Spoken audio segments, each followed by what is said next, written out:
Exclusive. Hey Red-Eye, my name's Mike, this is my friend Ben, and we're in Raw Blood. It's good to be here with everyone at Red-Eye. I hope you don't have red-eye. That's a terrible disease and you should wash your eye in the sink with clean cold water. And stop fighting on each other's pillows.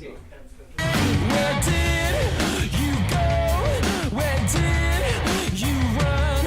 I can't erase what you've done. Let's burn the past, forget the truth. I still love him, I'm so loving you. Well, Ben, I saw you take a picture of the bean, and you mentioned the Home Alone house earlier. Is your what do you think of when you think of Chicago? Is that kind of what you think of, the Home Alone house? I do think of that. Yeah, definitely. And I think of the first time I came here, which was for Lollapalooza Festival, and I walked through the Millennium Park. That's what it's called, isn't it? Millennium Park. Grant Park, Grant Park. technically for Lolla, yeah. Okay. And I walked through it, and it looks very different, doesn't it? When without the festival there. But I've got good memories of Chicago. So Lolla last year, that was your first time in town? Yeah. Oh no, I've You've been here when I got some family that live in Naperville. Oh, really? So yeah, I've been here a few times before. That's cool. So how did you feel like it went, the big Lolla show? It was one of my favourite festival shows of the year, I think. It was, the weather was great, and there was some great bands playing, and we had a good show. So, yeah, it's good.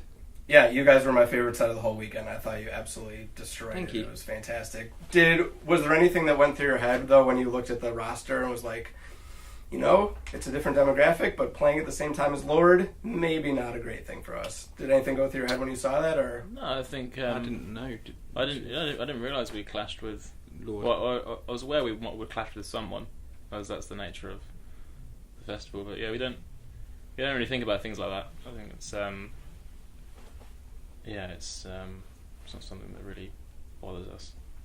Sure. You know, some people have written about the way that you guys are, you know, somewhat, thoughtful and soft-spoken off stage, and, you know, certainly a lot of thought goes into the music too, but not quite as restrained on stage. Is there something that you feel like comes out of you, a different aspect of your personality that you think maybe comes through the music? We just love it so much. And yeah, I guess when we play, it's quite physically demanding music anyway.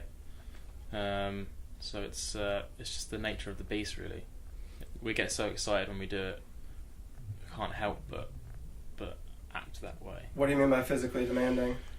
Well, It's quite energetic and it's a very primal Yeah. way of playing music. It's just the two of us, and you know, Ben's hitting everything as hard as he can, and I'm trying to, you know, match that energy level. We're constantly just trying to keep the dynamic between the two of us as crazy as possible, really. Well, as a result of that, do you feel like people expect something in particular out of you, like when fans meet you after a show or something like that? Are they expecting you to kind of be bouncing off the walls all the time? Well, they only know one. They don't know who we are. They only see us when we're playing. So, you know, I think that environment is different. You know, in that circumstance, different. You can act in an unusual way, and you can be unusual because good performance. it's like if you went to go and meet a famous, you know, heavyweight boxing champion, he's not going to be like he is in the ring when you meet him. Well, I hope not anyway. It's just, yeah, so there's perhaps there are expectations that would be the same, but you can't really blame people.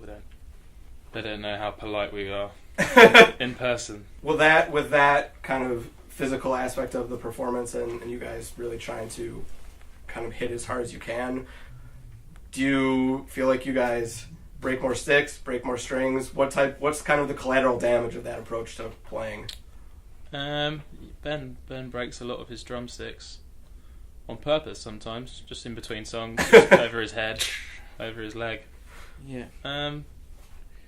I think we play hard. So Shit you know, happens. yeah, Sometimes things fall over, and it's just that's part of it. it's the live show. That's why it's so exciting, and you never know what's going to happen on stage. Is there essentially little need for any type of quote-unquote rehearsal because of how much you guys have really made a point of, like, everything on the record can be created live? It's just, that's the two of you, and that's pretty much it. Does that Yeah, I think mostly negate that notion of rehearsal? We by nature we're rehearsing anyway because we're constantly writing and playing together, and then by the time we've toured so much this year that we didn't have time to rehearse. We're playing every day, so. But I think that's the best way of getting better at anything is doing it for real, and you can't really rehearse a live show. It's just totally different. It's like training for war and then actually being in the war. It's different. You kind of remember your training. it's not always very helpful. Well, Mike, a lot of people, have talked about, for good reason, just the sound that you're able to get out of the bass. It's so different. When I was at your show at Lolla, I was telling a friend who was at the show with me that you were actually not playing like a traditional guitar, and they couldn't believe it. Absolutely Right. couldn't. Do you remember the first reaction after you kind of found this sound, created it at home, and invited friends over? Do you remember what their reaction was? Did it kind of blow their minds that same way? It was kind of like, oh, cool. It was like, oh, nice one. It was like, I don't know, that wasn't really. I don't think there's anything particularly clever about making a big, loud noise, and it's certainly not. I'm certainly not the first person to do that. So I think the real, the thing that really motivated us, and the thing that we really got a buzz out was making it work with two people really, and writing tunes that we liked with just the two of us. That was the concept of having a big sound kind of got old quickly, basically, put it that way. Yeah. Well, there is something kind of unique about having almost something proprietary about your band, of like a secret recipe in the sound. Not look at, I don't know if you could name many other bands that have something that they do that people don't know exactly how they do it. Yeah, nearly all my favourite guitarists have kept what they do close to their chest. I wouldn't say what I do is a secret.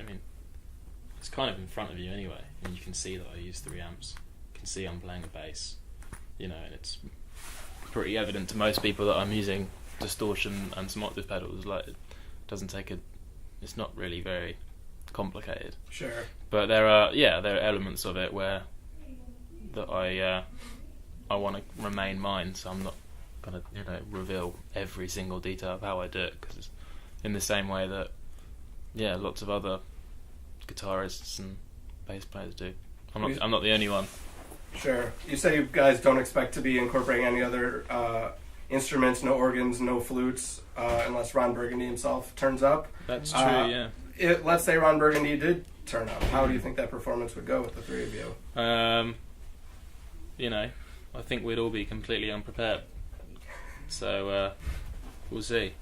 Who knows? Why isn't there more flute in rock these days? Well, Ron plays jazz flute, doesn't he? Yeah. So, rock flute doesn't work as well. Yeah. It's a bit quiet, isn't it? Can't really hear it. I think jazz flute seems to be the preferred genre. Yeah, that makes sense. It seems like sometimes you've gotten some ideas for songs out of a jam session. Can you think of the longest you've ever jammed together, or why that type of environment leads to material? I think that's the only environment for us that really leads to making a riff or a melody something special. I think as much as we sometimes write things on our own, but when you're together, it's you're setting things in stone a bit more. So merging, yeah. I think it's to us playing live is the premise of the band. So we're always going to write by doing it live. I mean, does being in like an epic jam session, does that help, or is it more like that wouldn't really create the ideas that we like way? to keep things pretty short, really. I mean, I don't really recall any time where we've jammed for hours and been like, "Whoa, man, that was crazy." Like we particularly when we're writing, we go in hard and fast and like to get things done, because I think something we've learned over the period of making that record was keep things moving quickly and trying not to overthink things. Sometimes, we like to keep it simple, and I think sometimes when you have too much time to play around, you kind of miss the point. Have you heard from, it seems like a bunch of the songs were kind of inspired by a breakup or just personal relationships. Have you heard from any of the people who may have slightly inspired some of these songs? It's mainly about my dog, and I don't speak the same language as it. But yeah, he seemed pretty cut up that I did. That's a big honor to have your owner write an entire album about you. Yeah. It was tough times. Special dog. Special dog. Mike, you say you've long been a show-off. Do you have an untold story about when that was evident to you or your family? I decided to breathe fire when I was 12. Wow. I learned how to do it from a friend. You basically put like paraffin in your mouth, and then you have to like spray it out in a certain way. So I think I was a fire breathing show off at the age of 12. That's really impressive. Yeah. Ben, were you around at this time? Did you know that you could do that? I did actually. He I remember we were just around a fire. Do you remember this? Mm. And you took off your sock and covered it in petrol. Yeah. And you lit your sock on fire and then made a torch out of it and did it there. Yeah. I love fire. I love playing with I remember fire. also you soaked tennis balls in, and then started throwing them at me. Yeah. And yeah. We used to play football we used to like soak it in fuel and then play with the football while it's on fire. Wow. That's pretty extreme. Yeah.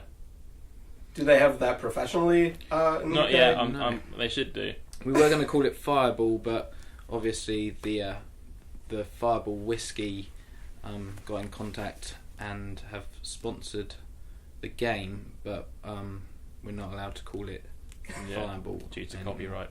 If you could pick one narrative to stop having to answer questions about, would it be being a rock duo or being the so-called saviors of the genre?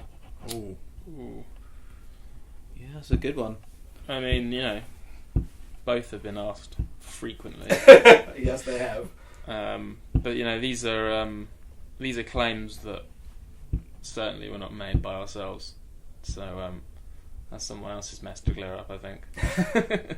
I'm not really sure whether. Yeah, just if you can not ask us either of those questions. It's easier to not answer the question Yeah. than get them to stop asking it. Yeah. True. Good. That's what we've worked out. I definitely anyway, was not going to so ask. far. Though you've tricked us, and we've ended up kind of answering a similar question. So that's great journalism. What was going through your head as Jimmy Page was walking up to you before you actually got to talk to him? Trying to figure out whether he was John Paul Jones or Jim. No, I'm joking. What went through my head? I remember just thinking, "Fuck, I've got to play in front of him," and being very nervous because we admire him. I remember thinking, "Fuck, Mike's got to play in front of him." Yeah. I was just like, "Oh man!" And every time I thought, "Oh, there's like a bit of a solo coming up," I'll just be like, "Oh god, this is fucked up pressure," Could you see him while you were on stage playing? Yeah, as well? actually, I kind of the nerves settled a bit because I saw his head getting like bopping and getting into it, and he seemed to be enjoying it. So once I saw that, my shoulders dropped a bit, and I was like, "It's going to be okay." And he was super nice afterwards. If he had been like messing with his phone or something, that would have been... Yeah, or just like this. Yeah, or walking out. Or just like throwing things, yeah. If there's one pose that I imagine Jimmy Page doing at all times, it's definitely this. I personally can't see him ever doing that. No, probably He's not. the last person I'd expect to see ever doing this. I What was it sort of similar? I mean, how did it come about with you guys opening for a lot of the Foo Fighters show next year? Was that kind of Dave Grohl calling you up and being like, just inviting you, or how did that come Didn't about? phone, unfortunately. That would have been funny, wouldn't it? But I guess, you know, he decides, he handpicks who he wants to come on the road with him. And yeah, we'd heard that. It's between us and Snow Patrol. Yeah, and we're just so fucking glad it was us and not Snow Patrol. I think they probably everyone made the right choice there. I think everyone is glad about that. I mean, Snow Patrol got some hits, haven't they? They have. I mean, You know, and Dave can see that. He's a wise man. But he gave us young'uns a shot. Better luck next time, Snow Patrol, maybe. Yeah, well, Yeah, Snow Patrol. It's no joke. Well, is that? I mean, which is more surreal for you? Would you say then that having Jimmy Page nodding his head along to your show, or having someone like Dave Grohl, who seems like you've looked up for a long time? We haven't done the shows yet, so to me it's like it's either like I'm expecting Ashton Kutcher just to pop up, pop yeah. his head up and be like, Yeah. but it's all a bit surreal, really, isn't it? The most surreal one, I think, was playing with Jason Derulo. Yeah, that was the That weirdest. was pretty surreal. How did that happen? Just a big fest? Yeah, it was just a little showcase. Yeah, Yeah. he was playing, and then we went on, and then he went on. That was the weirdest, really.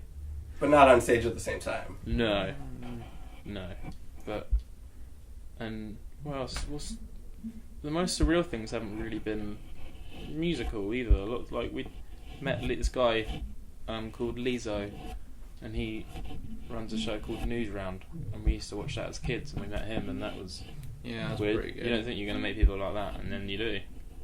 Yeah. Mike, you talked about Jeff Buckley being one of your influences, which people might not necessarily notice from the record. Agree with. Have you ever tried to get your voice to that place? I try every day. You can only I'm aiming high, but failing miserably. I mean, yeah, I'd love to have his voice, but I don't. Can you give a idea of what that's like when you try to mimic Jeff Buckley at all? I sound like a really shit Jeff Buckley. Really shit. Like, I'd have to tell you who I'm trying to be. Like, you wouldn't even pick up. Ben, is there a drumming counterpart that you like always try to play like, but can never Me, quite? probably. Yeah, Mike inspires my drumming. So I like he used to have a kit actually. I like to inspire Ben by showing him not what to do, Yeah, but what to be. because then I yeah. Because I he goes, understand I'm never that's- playing like yeah, that. that's it. And then he'll play like not Something how I'm doing yeah. it, and then Yeah, so it's a lot more out of time and less rhythmical than Mike's playing. That sounds very inspiring. Basically, Mike plays and says, "Listen to this and just play the shit version." And that's what I try and do. yeah. Well, it was interesting, Ben. You talked about loving Spice Girls in your. Who past. doesn't? I feel like everyone does. Who's your favourite Spice Girl? That's such a hard question. I mean, growing up, it was probably Jerry. Well, that's mine. That's yours too. Yeah, who was yours? I like Emma Bunton. Yeah, especially when she went into the solo. Yeah, well, they career. all went to their solo stuff, didn't they? And I think Yeah. Jerry's solo stuff as songwriting was the strongest. It was, yeah. She pulled some tunes out of the bag. Is there a Spice Girls song that you've most often sung to yourself? To become one. Yeah, every night, just like I'm on the cusp of falling asleep, I'm just singing it. That's how really me and Mike come together. Yeah, that You know. song. To I become can't, one is you know, kind you of, kind of feel like a song was written about you. that's Royal Blood in a nutshell. To Yeah, become basically, one. yeah. That's it. Can you guys give a little rendition of that? Harmonized. It's coming. It'll be a special release. Oh, okay. Yeah, coming soon to a record player near you. I hope so. I thought it'd be fun to do a little bit of a royal quiz. I'll throw some things out there, and you just tell me which one you like better. Okay. Queen or Prince? Oh, Do we answer like like collaboratively, because we might differ. Yeah, we're going to differ. You can argue. I already know that we're going to differ. Yeah. This is a tough question, man. I'm going Queen, because that's what got me playing piano, and it was a bigger influence, I think. But I'm not saying Queen are better. I mean, it's fucking Prince. I'm not going to choose. Why don't we take it in turns to answer? Well, I'm just going to let you answer that, and Okay. I will either agree or disagree. Okay, he refuses. Okay. I'm Queen. This is going to take a long time. King of Pop, Michael Jackson, or Elvis, the King? King of Pop's Michael Jackson. Yeah, that is his official title. You prefer Michael Jackson over Elvis? This is a very difficult quiz because you picked two of the hardest things to pick between, and then you're asking us to pick them. Yeah, pretty much. Okay. I'm going with Michael Jackson. Yeah, me too. There we go. Okay, I'll do an easier one. Dairy Queen or Burger King? Burger King. We don't have Dairy Queen in the UK. Yeah, what's Dairy Queen? Just like a soft serve ice cream from another place. Yeah, Burger King. Queen Latifah or Larry King? Larry King. Larry King.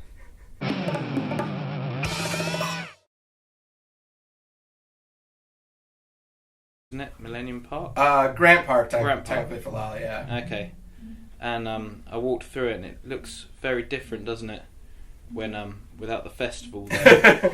But I've got good memories of Chicago. So Lolla last year, that was your first time in town? Yeah. Oh no, I've You've been, been here. I've been here when I got some family that live in Naperville. Oh, really? So yeah, I've been here a few times before. That's cool. So how did you feel like it went, the big Lolla show? It was one of my favourite festival shows. The past, forget the truth. I still live in him. I'm still loving you. Well, Ben, I saw you take a picture of the bean, and you mentioned the Home Alone house earlier. Is your what do you think of when you think of Chicago? Is that kind of what you think of, the Home Alone house? I do think of that. Yeah, definitely. And I think of the first time I came here, which was for Lollapalooza Festival, and I walked through the Millennium Park. That's what it's called? Is Exclusive. Hey RedEye, my name's Mike. This is my friend Ben, and we're in Raw Blood. It's good to be here with everyone at RedEye. I hope you don't have red eye. That's a terrible disease, and you should wash your eye in the sink with clean cold water and stop fighting on each other's pillows. Where did you go? Where did you run? I can't erase what you've done. Let's of the year, I think. It was the weather was great, and there was some great bands playing, and we had a good show. So yeah, it's good. Yeah, you guys were my favorite set of the whole weekend. I thought you absolutely destroyed Thank it. you. It was fantastic. Was there anything that went through your head, though, when you looked at the roster and was like, it's a different demographic, but playing at the same time as Lord, maybe not a great thing for us. Did anything go through your head when you saw that, or? No, I think I didn't know. I didn't realise we clashed with. Lord. Well, I was aware we would clash with someone, as that's the nature of the festival. But yeah, we don't really think about things like that. I think it's it's not something that really bothers us. Sure. Some people have written about the way that you guys are, somewhat, thoughtful and soft-spoken off stage, and, certainly a lot of thought goes into the music too, but not quite as restrained on stage. Is there something that you feel like comes out of you, a different aspect of your personality that you think maybe comes through the music? We just love it so much.